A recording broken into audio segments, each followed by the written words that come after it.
mise à jour sur les terreurs nocturnes. C'est arrivé encore hier soir. Ma conscience s'est réveillée d'un coup, mais mes yeux n'ont réussi qu'à battre frénétiquement, inutilement. J'ai su instantanément qu'il était là. Il l'est toujours.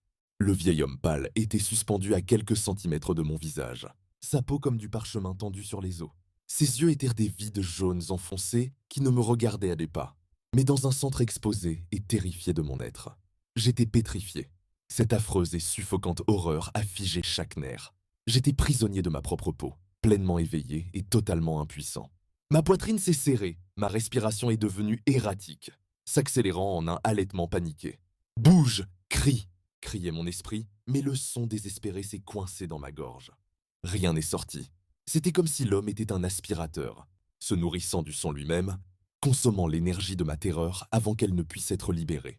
Au moment même où j'ai senti que j'allais m'évanouir, ou simplement mourir de l'horreur pure et accablante, il a disparu. Au moment où il est parti, mon corps a été inondé d'une vie douloureuse, un halètement rauque et bruyant remplaçant le silence. Ils essaient de le minimiser. Terreur nocturne, disent-ils. C'est tout dans ta tête.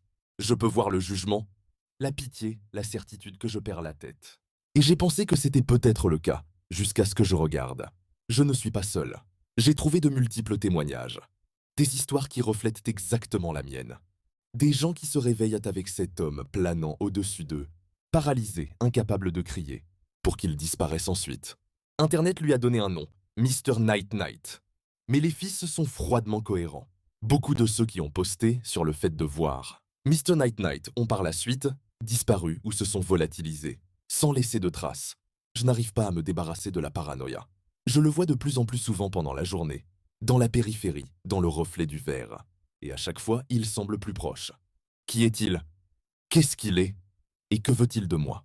J'ai le sentiment terrifiant que, tôt ou tard, je pourrais le découvrir.